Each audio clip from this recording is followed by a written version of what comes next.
What's up, ladies? It's Alex from Mindful Attraction 2.0, and in today's video, we're gonna be talking about how to stop being a gullible woman. You see, it's pretty much how to stop being played by men, because a lot of times, a lot of women believe that the reason why they played by men is because guys are liars and that guys are evil by nature, right? And I highly disagree with that, because a lot of times it's not that guys are liars, but that you are the one that are not allowing yourself to see what's really there, because guys are pretty transparent. Most guys are pretty goddamn transparent. You see, most guys can't lie for shit.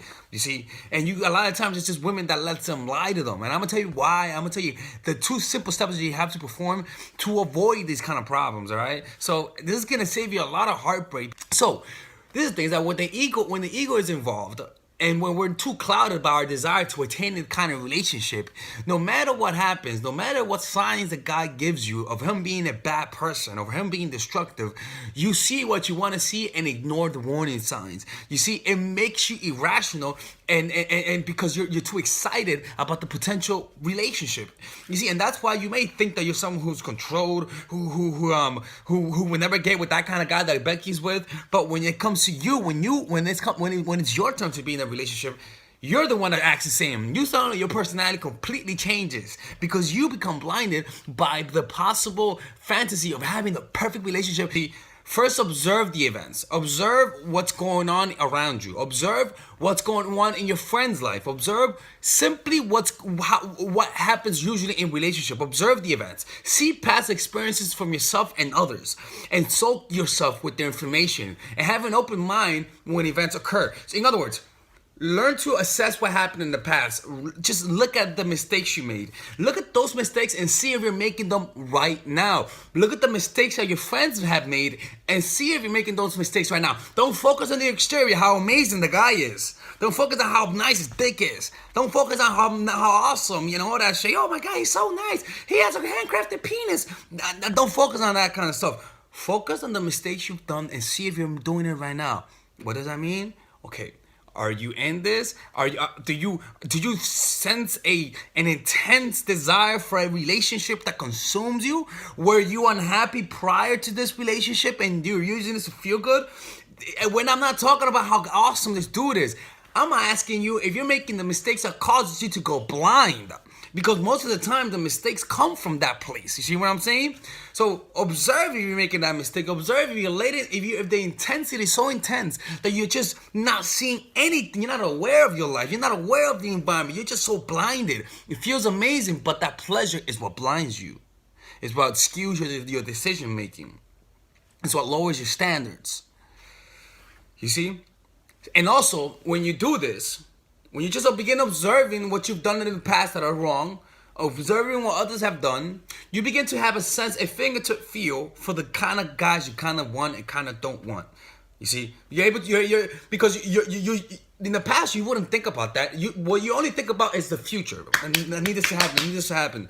But because now you're balancing future projections with the desire to have someone with a logical and a logical and pragmatic observation of your past in order to learn from it and use that information to formulate your future, you create a balance.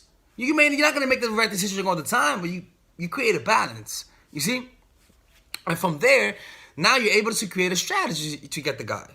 You're able to see that if getting with him will help you, or if getting with him will not help you. If you know that this kind of guy in the past has been destructive through studying the past, and then you're able to use that, not the hopes of what you want, but by using the past and using that to anticipate the future, you see that there's more cost to getting with him than the benefits of being with him.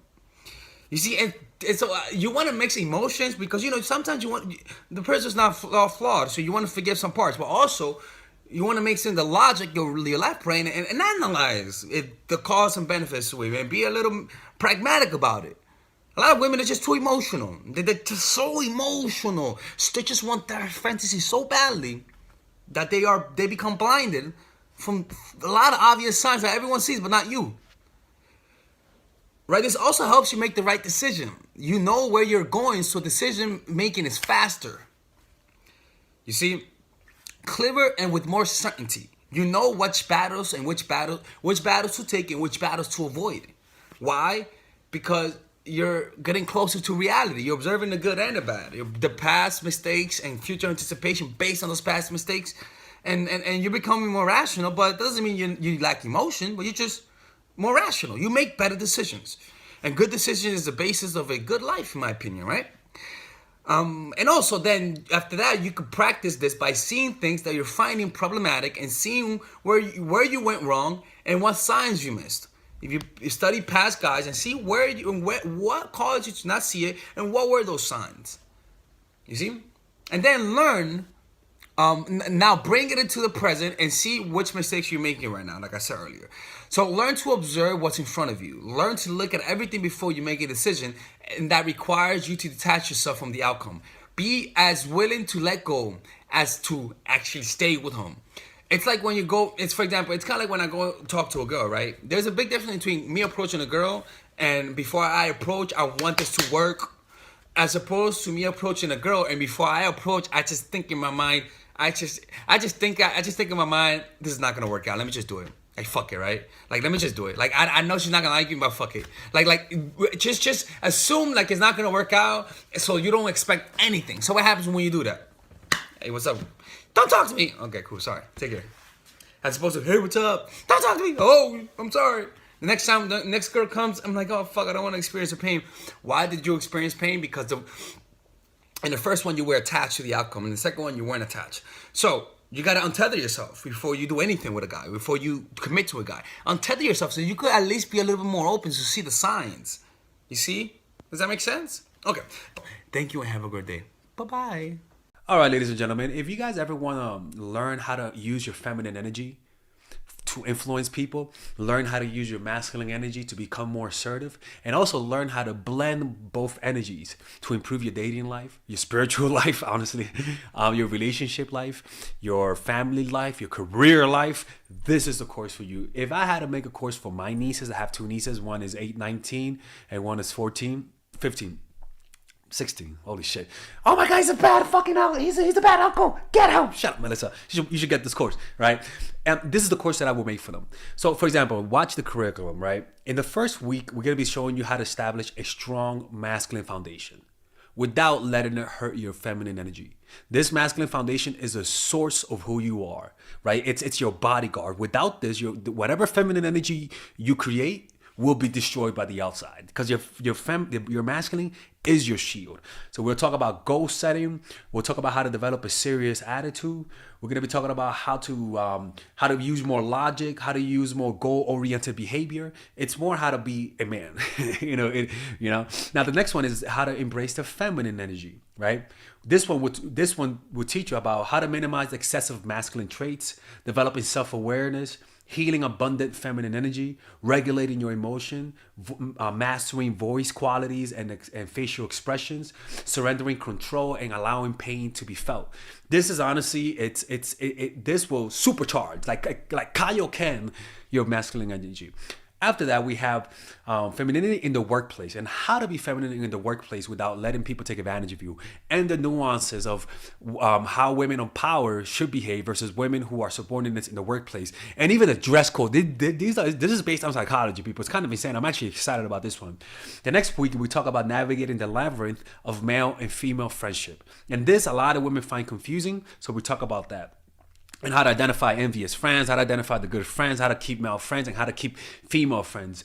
Week 5, we talk about how to release the burden of the past and stop and destroy mental projections. This is actually really powerful. And then week 6, we talk about how to increase your observational power so that you could read people better.